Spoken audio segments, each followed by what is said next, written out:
मैं हूं किशोर अजवाणी। घड़ी इशारा कर रही है 9 बजे रात का और अब अगला पड़ाव 100 बात की एक बात का। लद्दाख की गलवान घाटी में एलएसी पर चीन और भारत की सेनाओं में हुई हिंसक झड़प में भारतीय फौज के 1 अफसर और 2 सैनिक शहीद हुए, जबकि चीन के भी 5 जवान ढेर हो गए। कोरोना संकट पर मुख्यमंत्रियों के साथ हुई बैठक में प्रधानमंत्री ने लोगों को सावधान करते हुए कहा कि बिना मास्क पहने घर से निकलना खतरनाक है। लगातार 10वें दिन पेट्रोल और डीजल की कीमतों में हुई बढ़ोतरी के बाद कांग्रेस अध्यक्ष सोनिया गांधी ने प्रधानमंत्री को चिट्ठी लिखकर कोरोना संकट में लोगों पर महंगाई का बोझ न बढ़ाने की अपील की और अभिनेता सुशांत सिंह राजपूत की मौत की जांच शुरू होते ही उनके भाई ने आरोप लगाया कि सुशांत की तरक्की से दुखी कुछ लोगों ने उन्हें परेशान किया और आत्महत्या के लिए मजबूर किया। गुजरात के कई जिलों में भारी बारिश की वजह से बाढ़ जैसे हालात बन गए। पिछले कुछ दिनों से वहां के कई जिलों में रुक रुक कर तेज बारिश हो रही है। बारिश का सबसे ज्यादा असर अमरेली जिले पर पड़ा, जिससे वहां के नदी नाले उफान पर आ गए और नदियों का पानी किनारों को तोड़ता हुआ रिहायशी इलाकों तक पहुंच गया। अमरेली के अलावा गिर सोमनाथ में भी तेज बारिश की वजह से कई सड़कें पानी में डूबी नजर आईं। बारिश के बीच घुटनों तक पानी में डूबे कुछ लोग सड़क पर चलते भी दिखे। सड़क पर पानी भरने की वजह से एक आदमी की मोटरसाइकिल खराब हुई, जिसके बाद वो धक्का मारकर अपनी बाइक को ले गया। बारिश की वजह से गिर सोमनाथ के कई इलाकों में रास्तों पर पानी सैलाब की तरह बहता नजर आया। एक इलाके में रास्ता डूब जाने की वजह से कई लोग उसे पार करने की हिम्मत नहीं जुटा पाए और किनारे खड़े होकर घंटों इंतजार करते रहे। भारी बारिश के बाद द्रोणेश्वर बांध का जलस्तर भी बढ़ गया और बांध के गेट खोलने पड़े। गुजरात के कई जिलों में लोगों की परेशानी ज्यादा बढ़ सकती है, क्योंकि मौसम विभाग ने अगले 2-3 दिन के लिए कई इलाकों में भारी बारिश की चेतावनी जारी की है। 18-19 तारीख को रेनफॉल बढ़ेगा, both south Gujarat region and Saurashtra, coastal Saurashtra बोल सकते हैं। 100 बात की बात यह कि पहले गुजरात में अम्फन तूफान से तेज बारिश हुई, फिर मानसून पूर्व बारिश का लंबा दौर चला और अब बारिश फिर लोगों की मुश्किल बढ़ा रही है, जिसकी वजह से गुजरात के कई जिले बेहाल हो गए। मुसीबत इसलिए बड़ी है क्योंकि मौसम विभाग ने जल्द राहत मिलने का अनुमान नहीं जताया। लगातार 10वें दिन पेट्रोल डीजल की कीमतों में बढ़ोतरी पर कांग्रेस अध्यक्ष सोनिया गांधी ने प्रधानमंत्री को चिट्ठी लिखी। उन्होंने केंद्र सरकार से तेल पर लगने वाले टैक्स को वापस लेने की मांग की, क्योंकि तेल कंपनियों ने लगातार 10वें दिन पेट्रोल और डीजल की कीमतों में बढ़ोतरी कर दी। सोनिया गांधी ने सरकार पर हमला बोलते हुए जनता पर बेवजह टैक्स का बोझ डालने का भी आरोप लगाया। तेल की लगातार बढ़ रही कीमतों से मुंबई में भी लोग मुश्किल में दिखे। मैं तस्वीरें अगर आपको दिखाना चाहूं तो पेट्रोल में 45 पैसे की आज बढ़ोतरी है, वहीं डीजल में 54 पैसे की बढ़ोतरी है। लगातार बढ़ रही कीमतों के बाद पेट्रोल पंप पर पहुंचे लोगों ने नाराजगी भी जताई। किसी के पास दिहाड़ी नहीं है, कुछ नहीं है और ऊपर से प्राइस बढ़ाई जा रहे हैं, जबकि इनको कम करना चाहिए था। अनलॉक 1 लागू होने के बाद तेल की कंपनियों ने लगातार 10वें दिन तेल की कीमतें बढ़ा दी। इस बढ़ोतरी के बाद दिल्ली में पेट्रोल की कीमत 76 रुपए 73 पैसे, जबकि मुंबई में 83 रुपए 56 पैसे प्रति लीटर पर पहुंच गई, जबकि दिल्ली में डीजल की कीमत 75 रुपए 19 पैसे और मुंबई में 73 रुपए 75 पैसे प्रति लीटर पर पहुंच गई। पिछले 10 दिनों में पेट्रोल की कीमतों में 5 रुपए 45 पैसे की बढ़ोतरी हुई, जबकि डीजल के दाम भी पिछले 10 दिनों में 5 रुपए 80 पैसे बढ़ गए। 100 बात की एक बात यह कि पूरी दुनिया में कोरोना संकट के दौरान कच्चे तेल के दाम कम होने के बाद भी सरकार के एक्साइज ड्यूटी बढ़ाने से जनता को फायदा नहीं मिला और अब कच्चा तेल महंगा होने से एक बार फिर तेल की कीमतें बढ़ने लगी हैं। यही वजह है कि अब लोग सरकार से कुछ रियायत देने की मांग कर रहे हैं। कोलकाता में लॉकडाउन के नियमों में छूट मिलते ही ट्रैम सेवा को फिर शुरू कर दिया गया। हालांकि अभी इसे सिर्फ एक ही रूट पर चलाया गया है, जिससे बसों के लिए घंटों इंतजार करने वाले यात्रियों को बड़ी राहत मिली। ट्रैम में सफर करने वाले यात्री भी नियमों का पालन करते दिखे और एक दूसरे से तय दूरी पर बैठे नजर आए। कोलकाता का हेरिटेज, कोलकाता की शान कहे जाने वाले ट्राम की फिर दोबारा पटरियों पर उतर चुका है। ट्रैम में सफर के दौरान कोरोना वायरस से यात्रियों को बचाने के लिए मास्क पहनना जरूरी कर दिया गया। मास्क उठते पारबे ना, মানে মাস্ক একদম মাস্ট, মানে পরতেই হবে, না মাস্ক ছাড়া কেউ উঠছে না। यात्रियों ने ट्रैम का किराया भी पहले जितना ही रखने पर खुशी जताई। बस का जो भाड़ा बढ़ गया है, ऑटो का भाड़ा बढ़ गया है, आम जनता के लिए तो बहुत दिक्कत हो रहा है, इसलिए ट्राम चलना बहुत जरूरी था। 100 बात की बात है कि अनलॉक 1 में मिली छूट के बाद ट्रैम सेवा को भी शुरू करने का फैसला लिया गया। हालांकि लोगों को कोरोना के खतरे से बचाने के लिए पूरी सावधानी भी बरती। लद्दाख की गलवान घाटी में भारत और चीन के सैनिकों के बीच हिंसक झड़प हुई। इस हिंसक झड़प में भारतीय सेना के एक अफसर और 2 जवान शहीद हो गए, जबकि चीन के अखबार ग्लोबल टाइम्स की रिपोर्ट के मुताबिक इस झड़प में चीन के भी 5 सैनिकों की मौत हुई। दोनों सेनाओं के बीच झड़प की खबर के बाद रक्षा मंत्री राजनाथ सिंह ने विदेश मंत्री S Jaishankar, chief of defence staff Vipin Rawat और तीनों सेनाओं के प्रमुखों के साथ बैठक की। इस बैठक के बाद रक्षा मंत्री ने प्रधानमंत्री नरेंद्र मोदी से मुलाकात कर उन्हें LAC पर माफ कीजिएगा हुई झड़प की पूरी जानकारी दी। लेकिन तब तक इस मुद्दे पर सियासत भी शुरू हो गई। भारत और चीन के सैनिकों की झड़प के मुद्दे पर कांग्रेस ने केंद्र सरकार पर तीखा हमला बोला। कांग्रेस प्रवक्ता रणदीप सुरजेवाला ने एक अधिकारी और 2 जवानों की शहादत के लिए सीधे प्रधानमंत्री पर निशाना साधा। क्या पीएम और रक्षा मंत्री इस बात पर राष्ट्र को विश्वास में लेंगे कि हमारे अधिकारी और सैनिक ऐसे समय में कैसे शहीद हो सकते हैं, जबकि चीनी सेना कथित तौर पर गलवान घाटी से हमारे क्षेत्र से कब्जा छोड़ पीछे हट रही थी। लद्दाख में चीनी सैनिकों के साथ हुई झड़प पर बीजेपी अध्यक्ष जेपी नड्डा ने चीन को सख्त लहजे में चेतावनी दी। वर्चुअल रैली के जरिए केरल में कार्यकर्ताओं को संबोधित करते हुए बीजेपी अध्यक्ष ने शहीदों को भी श्रद्धांजलि दी। I can assure you that under the leadership of Prime Minister Modi, India's territorial integrity will not be compromised. We now have the political will and our army is fully equipped to take any adversary.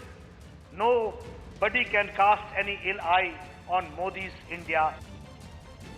Ladakh की गलवान घाटी में चीन और भारतीय जवानों के बीच हुई हिंसक झड़प के बाद भारतीय विदेश मंत्रालय ने पहली बार बयान जारी किया। विदेश मंत्रालय ने 2 टूक कहा कि 15 जून की रात चीन ने समझौता तोड़ते हुए भारतीय इलाके में घुसने की कोशिश की, लेकिन रोके जाने पर चीनी सैनिकों की भारतीय सैनिकों से हिंसक झड़प शुरू हो गई। विदेश मंत्रालय ने यह भी माना कि झड़प में भारत के साथ चीन को भी भारी नुकसान हुआ है। चीन के झूठ को खारिज करते हुए विदेश मंत्रालय ने साफ किया कि भारतीय सैनिक LAC में अपनी तरफ ही थे और यह घुसपैठ चीन की तरफ से की गई। विदेश मंत्रालय ने दोहराया कि भारत इस मामले को शांति से सुलझाना चाहता है, लेकिन अपनी संप्रभुता और अखंडता पर भारत कोई आंच नहीं आने देगा। दिल्ली से ब्रेकिंग न्यूज दे रहे हैं नीरज सिंह। रक्षा मंत्री राजनाथ सिंह और गृह मंत्री अमित शाह अब से कुछ देर पहले प्रधानमंत्री नरेंद्र मोदी से मिलने पहुंचे हैं। यह मुलाकात दिन भर चीन से चल रही तनातनी पर हुई बैठकों के बाद हो रही है। इससे थोड़ी देर पहले विदेश मंत्री एस जयशंकर से भी प्रधानमंत्री ने मुलाकात की है, जिसके बाद विदेश मंत्रालय की तरफ से पूरी घटना पर पहली बार बयान जारी किया गया। तो इस बैठक के बारे में क्या पता चल रहा है नीरज? देखिए, रक्षा मंत्री तो वहाँ जो सिचुएशन है उसकी जानकारी देंगे किशोर, और अब से थोड़ी देर पहले जब विदेश मंत्री पहुँचे थे उस आधे घंटे की बैठक चली थी प्रधानमंत्री और विदेश मंत्री के बीच, और उसके बाद जो अब से थोड़ी देर पहले अपने विदेश मंत्रालय का बयान पढ़ा है उसी के बाद विदेश मंत्रालय की तरफ से बयान जारी किया गया। रक्षा मंत्री राजनाथ सिंह वहाँ की स्थिति के बारे में बताएंगे, जो बॉर्डर पर अभी सिचुएशन है, और इसके अलावा गृह मंत्री अमित शाह भी बैठक में मौजूद है। तो तमाम स्थितियों का जायजा लिया जा रहा है। माना यह भी जा रहा था कि कहीं कैबिनेट कमेटी ऑन सिक्योरिटी की तो बैठक नहीं, इस बारे में अभी कोई पुष्टि नहीं हुई है, इस बारे में कोई खबर नहीं आई है। अगर बैठक कैबिनेट कमेटी ऑन सिक्योरिटी की होती तो दूसरे मंत्री भी मौजूद रहते, इसमें विदेश मंत्री भी मौजूद रहते, लेकिन इस तरह की बैठक नहीं है। तो तमाम स्थिति का जायजा लिया जा रहा है, क्योंकि थोड़ी देर पहले विदेश मंत्री से मुलाकात की और अब गृह मंत्री और रक्षा मंत्री से तमाम स्थिति का जायजा लिया जा रहा है कि आने वाले दिनों में अगर चीन की तरफ से और कुछ किया जाता है तो भारत की पहल क्या होगी। शुक्रिया नीरज आपका। सौबात की एक बात यह कि भारत ने साफ कर दिया कि यह झगड़ा चीन की LAC लांघने की कोशिश के बाद शुरू हुआ, जिसका भारत की फौज ने सीमा पर भी मुंहतोड़ जवाब दिया। और अब विदेश मंत्रालय ने चीन को साफ संदेश भी दे दिया कि भारत शांति से सीमा विवाद को सुलझाने के पक्ष में। तुर्की ने उत्तरी इराक में कुर्द लड़ाकों के ठिकानों पर जबरदस्त हवाई हमले किए। इराक के इन कुर्द लड़ाकों को तुर्की आतंकी संगठन मानता है, जिनके खात्मे के लिए उसने वहां अब तक के सबसे बड़े हवाई हमले को अंजाम दिया। ऑपरेशन के तहत तुर्की के लड़ाकू विमानों ने रात के वक्त उड़ान भरी और उत्तरी इराक के इन इलाकों में जबरदस्त हवाई हमले किए। इस पूरे ऑपरेशन की एक कंट्रोल रूम में बैठकर निगरानी की गई, जहां तुर्की के बड़े सैनिक अधिकारी हमले को एक बड़ी स्क्रीन पर देखते नजर आए। वहां मौजूद तुर्की के रक्षा मंत्री भी अधिकारियों को निर्देश देते दिखे। fedakarlığınızla, kahramanlığınızla tamamlandı. तुर्की के मुताबिक इस हवाई हमले में 80 से ज्यादा ठिकानों को निशाना बनाया गया। ज्यादातर हमले पहाड़ी इलाकों में मौजूद ठिकानों पर किए गए। इस हमले में कुर्द लड़ाकों को भारी नुकसान पहुंचाने का दावा किया गया। 100 बात की बात यह कि कुर्द लड़ाकों का यह संगठन इराक, सीरिया और तुर्की के कुछ इलाकों में मौजूद है, जो एक अलग कुर्दिस्तान के लिए लड़ाई लड़ रहा है, लेकिन तुर्की इन्हें अपने लिए खतरा मानता है और इनका खात्मा करना चाहता है। प्रधानमंत्री नरेंद्र मोदी ने कोरोना संकट पर 21 राज्यों के मुख्यमंत्रियों से वीडियो कॉन्फ्रेंसिंग के जरिए बात की। चर्चा की शुरुआत करते हुए प्रधानमंत्री ने लॉकडाउन को सफल बताया और 21 राज्यों के मुख्यमंत्रियों से कहा कि अब जरा सी लापरवाही भारी पड़ सकती है। उन्होंने देश में कोरोना से हो रही मौतों पर दुख जताया और कहा कि दूसरे देशों के मुकाबले भारत कोरोना मरीजों के इलाज में सबसे आगे है। साथ ही वीडियो कॉन्फ्रेंसिंग के जरिए हुई इस चर्चा में उन्होंने पंजाब में कोरोना से निपटने के लिए अपनाए गए तरीकों की तारीफ की और दूसरे राज्यों को पंजाब मॉडल से सीखने की नसीहत दी। इसके अलावा उन्होंने आर्थिक हालात में सुधार के लिए राज्यों को एक दूसरे का साथ देने की सलाह दी और उम्मीद जताई कि अर्थव्यवस्था धीरे धीरे पटरी पर लौट आएगी। अलग अलग राज्यों में इकोनॉमिक एक्टिविटी का जिस तरह विस्तार होगा, उससे मिले अनुभव दूसरे राज्यों को भी बहुत लाभ पहुंचाएंगे। बीते कुछ हफ्तों के प्रयासों से हमारी अर्थव्यवस्था में ग्रीन शूट्स दिखने लगे हैं। प्रधानमंत्री बाकी बचे राज्यों के मुख्यमंत्रियों से कल चर्चा करें। कम समय की वजह से इस बैठक में केवल 6 राज्यों के मुख्यमंत्रियों को बोलने का मौका मिलेगा, लेकिन खबर है कि पश्चिम बंगाल की मुख्यमंत्री ममता बनर्जी इस बैठक से दूर रह सकती हैं, क्योंकि चर्चा है कि कल वीडियो कॉन्फ्रेंसिंग के जरिए होने वाली बैठक में जिन मुख्यमंत्रियों को बोलने का मौका मिलने वाला है उनमें ममता बनर्जी का नाम नहीं है और इसीलिए ममता बनर्जी इस बैठक से दूरी बना सकती है। मुंबई में तेज बारिश ने लोगों की परेशानी बढ़ा दी। मुंबई में तेज बारिश होने से कई इलाकों में पानी भर गया। इससे लोगों को दिक्कतों का सामना करना पड़ा।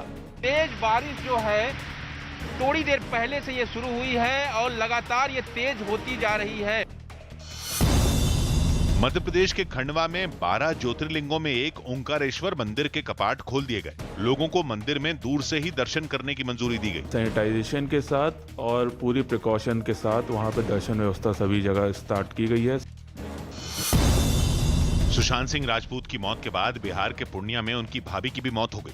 उनके परिवार ने बताया कि वो 5 साल से लिवर कैंसर से जूझ रही थी और सुशांत की मौत के सदमे को बर्दाश्त नहीं कर पाई। सुशांत सिंह की मृत्यु की खबर सुनते ही सदमे में आ गई और उनकी आकस्मिक मृत्यु हो गई। दिल्ली सरकार ने न्यू फ्रेंड्स कॉलोनी के सूर्या होटल को अपनी निगरानी में ले लिया। अब इसे अस्पताल में तब्दील कर कोरोना वायरस के मरीजों का इलाज किया जाएगा। इस फैसले के बाद खुद मुख्यमंत्री केजरीवाल ने वहां पहुंचकर तैयारियों की जानकारी ली। बेड बढ़ाने के लिए ये कोशिश की जा रही है कि जो बड़े होटल्स हैं वहां पर बेड की व्यवस्था की जाए, उनको कोविड मरीजों के इलाज में लगाया जाए। अमेरिका के डेलावेयर में एक मंदिर समिति की तरफ से हनुमान की एक 25 फीट ऊंची मूर्ति लगवाई गई। 25 feet tall Hanuman, which is the largest and tallest Hanuman in USA. Delhi और यूपी के बॉर्डर पर लगने वाला ट्रैफिक जैम कम होने का नाम नहीं ले रहा। अनलॉक 1 में मिली राहतों के बावजूद यूपी पुलिस बिना जांच के दिल्ली से किसी को यूपी में आने नहीं दे रही और केवल उन लोगों को एंट्री दी जा रही है जिनके पास या तो मूवमेंट पास हो या फिर उनका ताल्लुक जरूरी सेवाओं से हो। पुलिस की इस जांच के कारण दिल्ली और नोएडा को जोड़ने वाले डीएनडी फ्लाईवे पर लंबा जैम लगा रहा। देख सकते हैं कि सुबह का समय है, काफी लोग जो हैं अपने घरों से दफ्तर जाने के लिए निकल रहे हैं, तो ऐसे में यहाँ पर एक लंबा क्यू आप देख सकते हैं, लंबा जैम आप यहाँ पर देख सकते हैं गाड़ियों का। दिल्ली और नोएडा के एक दूसरे बॉर्डर पर भी हाल कुछ ऐसा ही दिखा। नोएडा दिल्ली बॉर्डर पर ट्रैफिक का ये हाल है। ये आप देख सकते हैं लंबा जैम लगा हुआ है। ये वो वाहन है जो कि दिल्ली की तरफ से आ रहे हैं। कालिंदी कुंज से लगने वाली यूपी की सीमा पर तो दिल्ली जाने वालों से भी पास मांगा गया, यानी यूपी की सीमा से निकलने के लिए भी पास को जरूरी कर दिया गया। काफी लोग ऐसे दिल्ली से नोएडा अपने घर वापसी करते थे, नोएडा या ग्रेटर नोएडा, जिनके पास पास नहीं होता था और उसके बाद वो पुलिस बैरिकेडिंग पर पुलिस के जवानों से बहस करते थे, कहते थे कि अगर पास नहीं था उनके पास तो उन्हें जाने क्यों दिया गया दिल्ली। दिल्ली और गाजियाबाद की सीमा पर भी लोग रोज लंबे ट्रैफिक जैम का सामना करने को मजबूर हैं। मूवमेंट पास, ये जो जरूरी पास है वो दिखाना होता है और उसके बगैर आपको यूपी में एंट्री की इजाजत नहीं दी जाती। तो ये सुबह की तस्वीरें हैं जब ट्रैफिक जैम की स्थिति आपको नजर आ रही है। यूपी सरकार सुप्रीम कोर्ट में भी दो टूक कह चुकी है कि दिल्ली की सीमा पर सख्ती कम नहीं की जाएगी। 100 बात की एक बात है कि यूपी की सीमाओं पर होने वाली चेकिंग से उन लोगों को परेशान होना पड़ रहा है जो रोज कामकाज के लिए बॉर्डर पार करते हैं। हालांकि यूपी सरकार की दलील है कि अगर छूट दी गई तो दिल्ली में बेकाबू होता वायरस यूपी के लिए भी मुसीबत बन सकता है। रूस के लड़ाकू विमानों ने अमेरिका के एक बम बरसाने वाले विमान को खदेड़ने का दावा किया। रूस के मुताबिक बाल्टिक सागर के ऊपर उड़ रहा अमेरिका का यह विमान रूस की हवाई सीमा के करीब आ गया था, जिसके बाद रूस के लड़ाकू विमानों ने इस अमेरिकी विमान को घेर लिया। रूस के रक्षा मंत्रालय ने इस ऑपरेशन का एक वीडियो भी जारी किया जिसमें 2 रूसी लड़ाकू विमान अमेरिकी विमान का पीछा करते नजर आए। रूस के मुताबिक अमेरिका का बम बरसाने वाला यह विमान बाल्टिक सागर में काफी ऊंचाई पर उड़ रहा था, जिसकी जानकारी मिलते ही 2 सुखोई विमानों को वहां भेजा गया। इन विमानों ने जल्द ही अमेरिका के विमान को घेर लिया और उसे लौटने पर मजबूर कर दिया। 100 बात की बात है कि बीते कुछ दिनों में दोनों देशों के लड़ाकू विमान कई बार आमने सामने आए हैं। हालांकि अमेरिका ने इस घटना की पुष्टि नहीं की है, लेकिन रूस की तरफ से इसका वीडियो जारी होने के बाद दोनों देशों के बीच पहले से ही जारी तनाव के और बढ़ने का खतरा भी पैदा हो गया। एक दिन पहले पाकिस्तान के इस्लामाबाद में भारतीय उच्चायोग के 2 कर्मचारियों को धोखे से पकड़ने के बाद उनके साथ पाकिस्तान ने बदसलूकी भी की थी। सूत्रों के मुताबिक भारतीय उच्चायोग के दोनों कर्मचारियों को पकड़ने के बाद उन्हें पीटा गया था और उन पर सड़क हादसे का जुर्म कबूल करने का दबाव बनाया गया था। सूत्रों का दावा है कि दोनों कर्मचारियों को इस्लामाबाद के एक पेट्रोल पंप के पास से उठाया गया था, फिर उनकी आंखों पर पट्टी बांधकर उन्हें किसी अज्ञात जगह पर ले जाया गया। खबर है कि दोनों से भारतीय उच्चायोग के अधिकारियों की और स्टाफ की जानकारी मांगी गई और कई घंटों की पूछताछ में उनके साथ मारपीट भी की गई। परिवार वालों के आरोपों के बाद मुंबई पुलिस ने सुशांत सिंह राजपूत के खुदकुशी केस की जांच शुरू कर दी। सुशांत के घर वालों ने उनकी आत्महत्या के पीछे बड़ी साजिश का शक जताया, जिसके बाद मुंबई पुलिस की टीम आत्महत्या केस की जांच करने सुशांत सिंह राजपूत के घर पर पहुंची। पुलिस की टीम घर के अंदर करीब 1.5 से 2 घंटे तक रही और इस दौरान परिवार वालों के बयान भी दर्ज किए गए। सुशांत सिंह आत्महत्या मामले में मुंबई पुलिस की एक टीम सुशांत के घर पर पहुंची थी और वहां से स्टेटमेंट वगैरह दर्ज करने के बाद एसीपी के नेतृत्व में जो पुलिस टीम पहुंची थी वो जो है यहाँ पर सर जांच के बाद जब पुलिस वाले बाहर निकले तो मीडिया ने उन्हें घेर लिया। मीडिया वालों ने जांच के बाद बाहर निकले बांद्रा डिवीजन के एसीपी से कई सवाल पूछे, लेकिन उन्होंने जवाब नहीं दिया। हालांकि एक सवाल के जवाब में वो ये कह गए कि केस की जांच के लिए उन्होंने सुशांत के घर से कुछ चीजें जब्त की हैं। कुछ आपने लिया, लैपटॉप और बुक्स वगैरह कुछ लिया, क्या है वो इंक्वायरी करने के लिए। बयान दर्ज करवाने के बाद सुशांत के घर वाले भी पटना के लिए रवाना हो गए। हालांकि जाने से पहले उनके भाई नीरज बबलू ने एक बार फिर बिना नाम लिए कुछ लोगों पर सुशांत को आत्महत्या के लिए मजबूर करने का आरोप लगाया। अगर इस तरह का कोई कदम उठाता है तो निश्चित रूप से एक बड़ा प्रेशर बिल्डअप किया गया है और एक बड़ा षड्यंत्र हम लोग इसको मानते हैं। 100 बात की बात है कि सुशांत सिंह की आत्महत्या के बाद से ही उनके परिवार वाले साजिश का शक जता रहे हैं, जिसके बाद मुंबई पुलिस ने मामले की जांच शुरू की। परिवार वालों के बयान दर्ज कर अब जल्द पुलिस केस से जुड़े बाकी लोगों से भी पूछताछ कर सकती है। कांग्रेस के पूर्व अध्यक्ष राहुल गांधी ने कोरोना से हुई मौतों के बहाने विकास के गुजरात मॉडल पर एक बार फिर सवाल खड़े किए। राहुल गांधी ने एक ट्वीट के जरिए गुजरात मॉडल के बेनकाब होने का तंज कसा। राहुल गांधी ने कोरोना की वजह से गुजरात में हुई मृत्यु दर की तुलना कांग्रेस के शासन वाले राज्यों से की। उन्होंने दावा किया कि कांग्रेस के शासन वाले राज्यों की तुलना में गुजरात में कोरोना के मरीजों की मृत्यु दर ज्यादा है। कांग्रेस ने राहुल गांधी के दावे को सच्चाई बताकर बीजेपी पर निशाना साधा। सच्चाई है, इसमें आरोप क्या लगा रहे हैं? सरकार को इतनी बड़ी महामारी से लड़ने के लिए, जहां पहले भी हम लोगों ने देखा है कि जिस समय बंद किया गया बिना कोई तैयारी के बंद किया गया, और जब खोला गया तो ऐसी स्थिति में खोला गया जब महामारी पूरे देश में फैल चुका है। सभी राहुल के आरोपों के जवाब में बीजेपी नेता भरत पंड्या ने दावा किया कि गुजरात में कोरोना के मरीजों के ठीक होने की दर दूसरे कई राज्यों से ज्यादा है। बीजेपी ने आरोप लगाया कि गुजरात के कई विधायकों ने कांग्रेस पार्टी पर सवाल उठाकर इस्तीफा दिया, इसलिए राहुल इससे ध्यान हटाने की कोशिश कर रहे हैं। ये अभी सभी कांग्रेस के एमएलएस को अपमानित, अविश्वास के हालत में अलग अलग रिसोर्ट में बंदी बनाकर रखा है। तो ये सब समाचार को डाइवर्ट करने के लिए कांग्रेस ने, राहुल गांधी ने गुजरात को टारगेट किया है। टीम इंडिया के पूर्व कप्तान मोहम्मद अजहरुद्दीन अब कोच बनना चाहते हैं। पूर्व कप्तान मोहम्मद अजहरुद्दीन ने एक इंटरव्यू में टीम इंडिया का कोच बनने की इच्छा जताई। मध्य प्रदेश के भिंड में एक मंदिर से लाखों रुपए और जेवरात चुराने के आरोप में पुलिस ने आश्रम के ही 3 पूर्व छात्रों को गिरफ्तार कर लिया। दिल्ली में कोरोना वायरस से एक एसीपी के पति की मौत हो गई।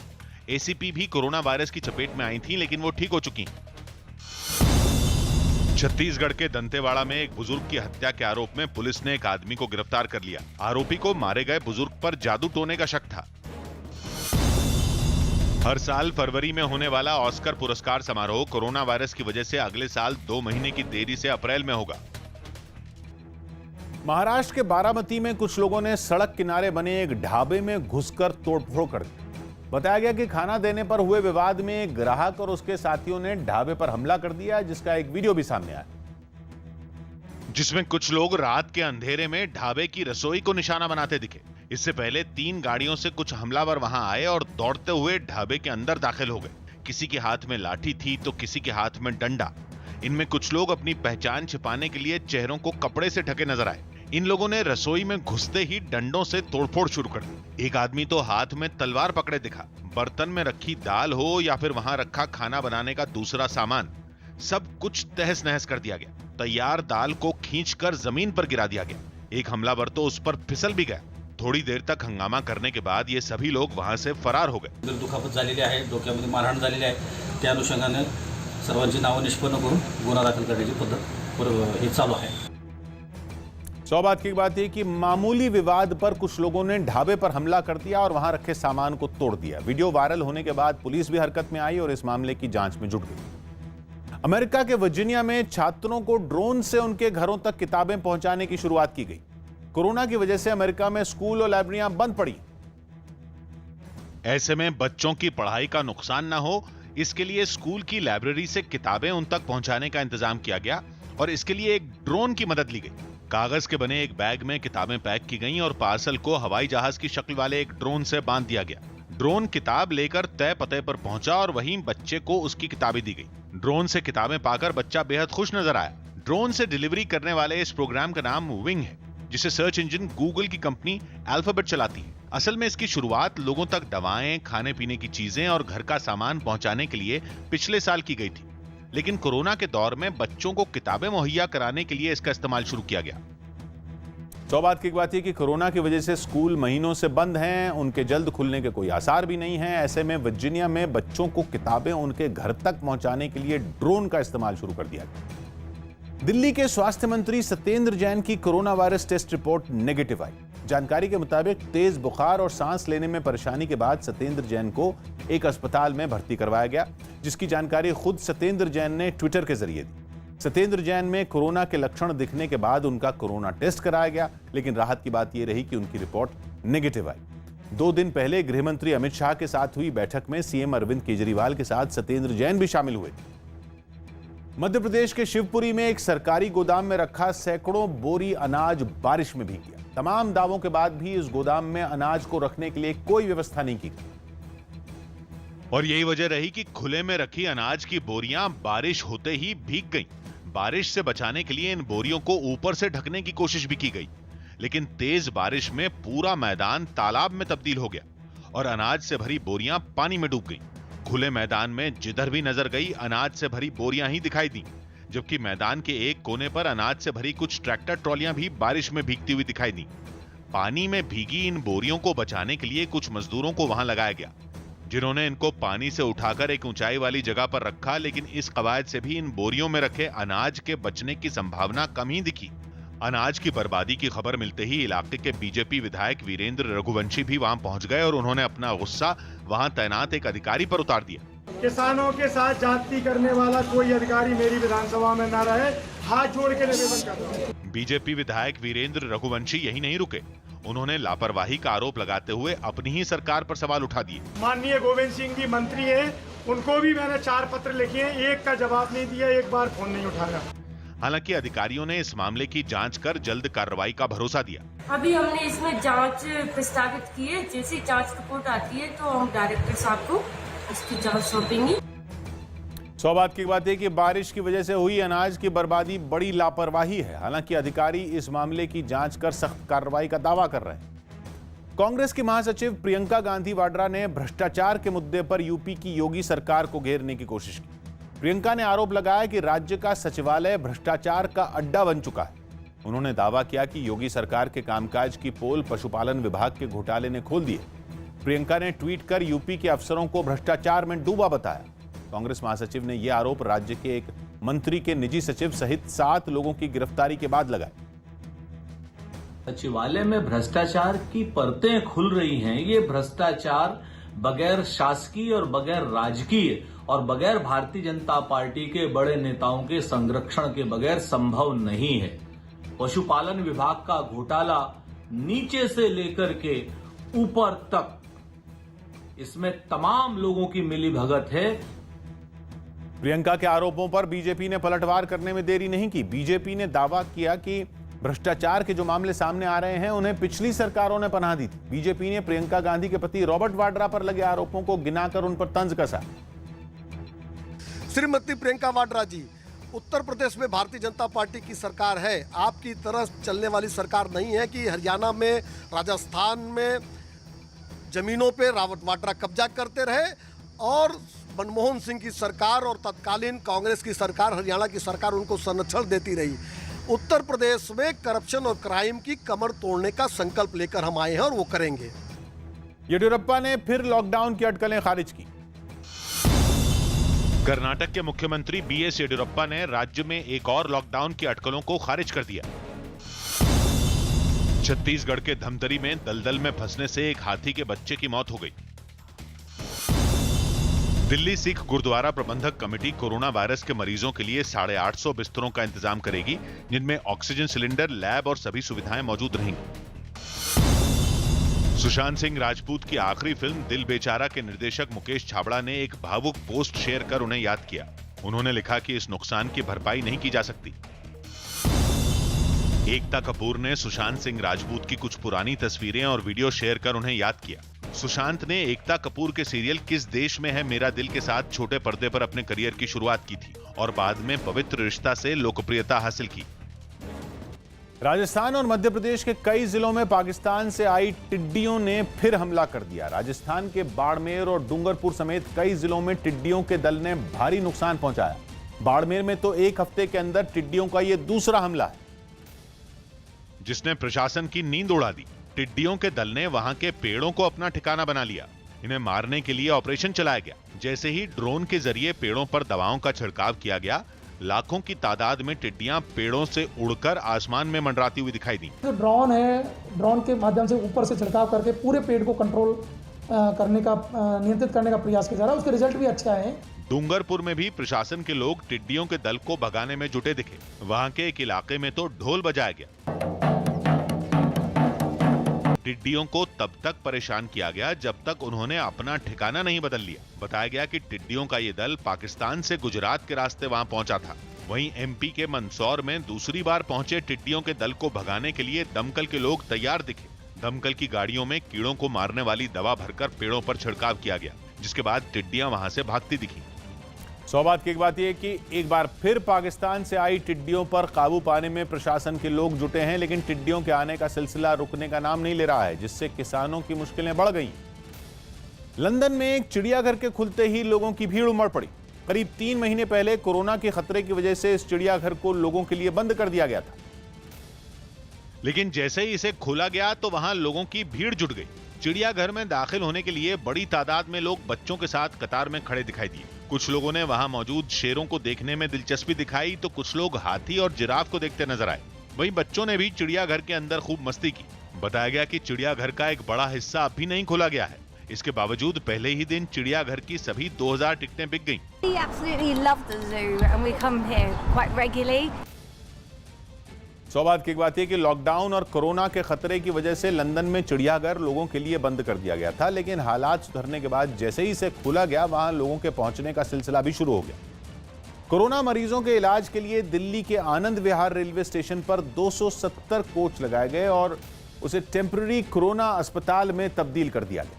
केंद्र सरकार ने कोरोना मरीजों के इलाज के लिए ट्रेन के 500 कोच, 500 डिब्बे दिल्ली सरकार को देने का फैसला किया है, जिनमें 270 coach Anand Vihar railway station के अलग अलग प्लेटफॉर्म पर लगा दिए गए। रेलवे ने कोरोना मरीजों के इलाज के लिए लगाए गए इन सभी आइसोलेशन कोच में साफ सफाई और मेडिकल सुविधाओं का पूरा ख्याल रखा। प्लेटफॉर्म पर लगने के बाद हर कोच पर केमिकल का छिड़काव किया गया। यही नहीं, हर कोच के कूपे में भी जरूरी बदलाव किए गए और उसके नीचे की 2 सीटों को 2 बेड में तब्दील कर दिया गया, जिनके साथ कूड़ेदान रखे नजर आए। हर कोच में पारदर्शी पर्दे और 3 ऑक्सीजन सिलेंडर लगाए गए। साथ ही कोच की खिड़कियों को मच्छरदानी से कवर किया गया। हर कोच के अंदर इस तरह से 3 ऑक्सीजन सिलेंडर होंगे। ये देखिए, यानी कि जो भी मरीज होगा जिसे ऑक्सीजन की अगर जरूरत होती है तो इनका इस्तेमाल किया जा सकता है। आनंद विहार रेलवे स्टेशन के साथ एक अस्पताल भी अटैच किया जाएगा, ताकि अगर वहां के किसी कोरोना मरीज की हालत गंभीर हो तो उसे इलाज के लिए अस्पताल में शिफ्ट किया जा सके। दिल्ली में कोरोना मरीजों की बढ़ती तादाद और अस्पतालों में बेड की कमी को देखते हुए केंद्र ने यह फैसला किया था कि इलाज में ट्रेन के कोच का इस्तेमाल किया जाए, जिसके बाद आनंद विहार रेलवे स्टेशन पर 270 कोच लगाए गए, जिनमें 4000 से ज्यादा बेड हैं। क्योंकि कोच के अंदर के 9 कंपार्टमेंट में एक कंपार्टमेंट स्वास्थ्य कर्मियों के लिए, जबकि 8 कंपार्टमेंट कोरोना मरीजों के लिए हो, 8 कूपे जो, और एक कोच में 16 कोरोना मरीज रह सकेंगे। इससे पहले रेलवे ने शकूर बस्ती में भी 50 कोच लगाए, यानी कि अब तक रेलवे की तरफ से दिल्ली में 500 में 320 कोच लगाए जा चुके। सौभाग्य की एक बात यह कि दिल्ली में कोरोना से बिगड़ते हालात को संभालने के लिए रेलवे की भी मदद ली गई और आनंद विहार रेलवे स्टेशन पर ट्रेन के कोच में मरीजों के इलाज का इंतजाम किया गया। आने वाले दिनों में रेलवे की तरफ से दिल्ली के दूसरे इलाकों में भी ऐसे कोच लगाए जाने का प्लान है। हरियाणा में फरीदाबाद की एक दुकान में लूट के इरादे से घुसे बदमाशों से व्यापारी भिड़ गए। आरोप है कि दुकान में जबरन घुसे बदमाशों ने पिस्तौल दिखाकर लूटपाट की कोशिश की और व्यापारी को डराने के लिए एक बदमाश गर्दन पकड़कर खींचने लगा, लेकिन साहस बटोरते हुए व्यापारी ने पहले पैसे वाला ड्रॉअर बंद किया, उसके बाद दोनों बदमाशों को अकेले ही दबोच लिया। इसके बाद जो हुआ